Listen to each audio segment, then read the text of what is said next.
নমস্কার, Ramakrishna TV YouTube চ্যানেলের পক্ষ থেকে সকল মা, বাবা, দাদু, দিদা, ঠাকুমা, ঠাকুর দাদাদের জানাই অনেক অনেক ভালোবাসা, প্রীতি ও আন্তরিক শুভেচ্ছা।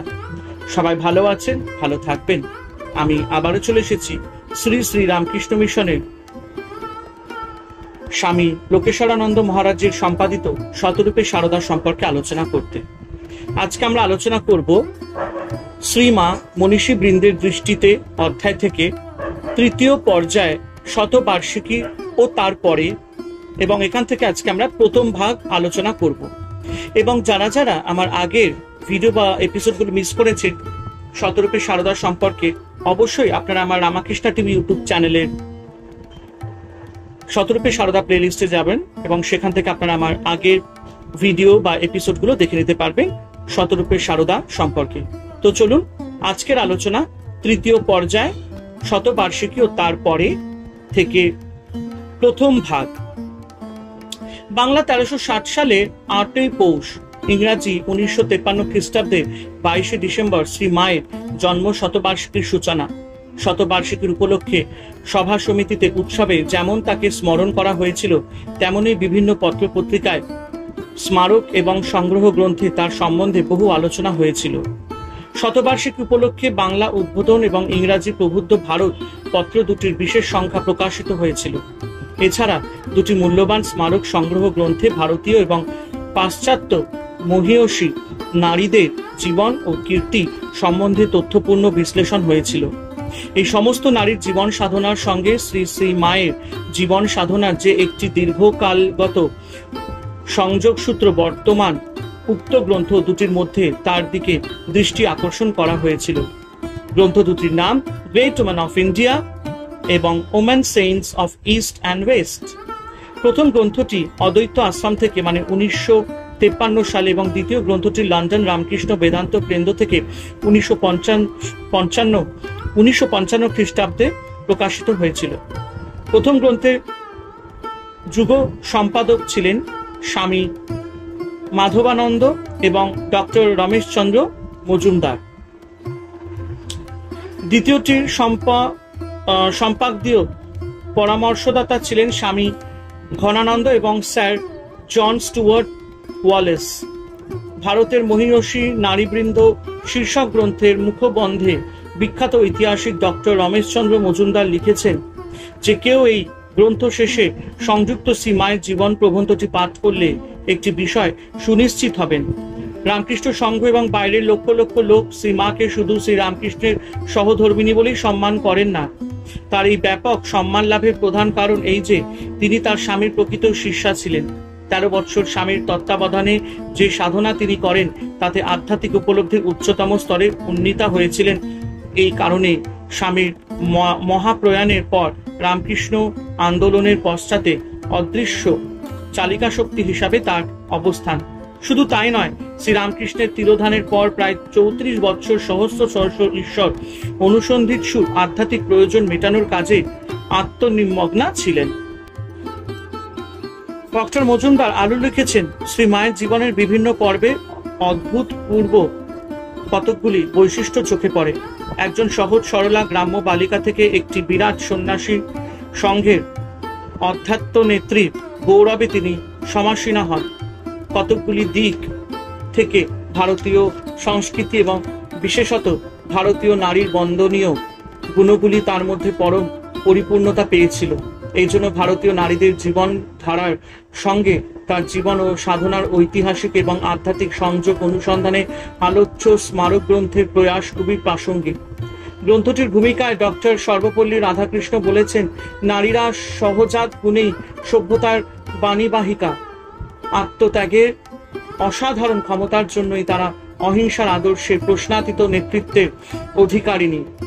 বিশ্ব শান্তির পথে শ্রী মায়ের জীবন একটি উজ্জ্বল অথচ স্নিগ্ধ দ্বীপবর্তিকা। আজকের হিংসায় উন্মত্ত যুযুধান পৃথিবীর মানুষ তার জীবন ও আদর্শ থেকে শান্তির শিল্প প্রকরণ মানে আর্ট অফ পিস আয়ত্ত করতে পারে। ডক্টর রাধাকৃষ্ণ অন্যত্র সীমা সম্পর্কে শ্রীসীমা সম্পর্কে শ্রদ্ধা সন্নত অথচ আধুনিক যুগানুসারী বিচারণা করেছেন। উদ্বোধন পত্রিকার শ্রীমা শতবর্ষ জয়ন্তী সংখ্যায় শতবার্ষিকী উপলক্ষে কোয়েম্বাটোর রামকৃষ্ণ মিশন বিদ্যালয়ে তিনি যে ভাষণ দিয়েছিলেন তার মূল কথাগুলি সংকলিত হয়েছিল।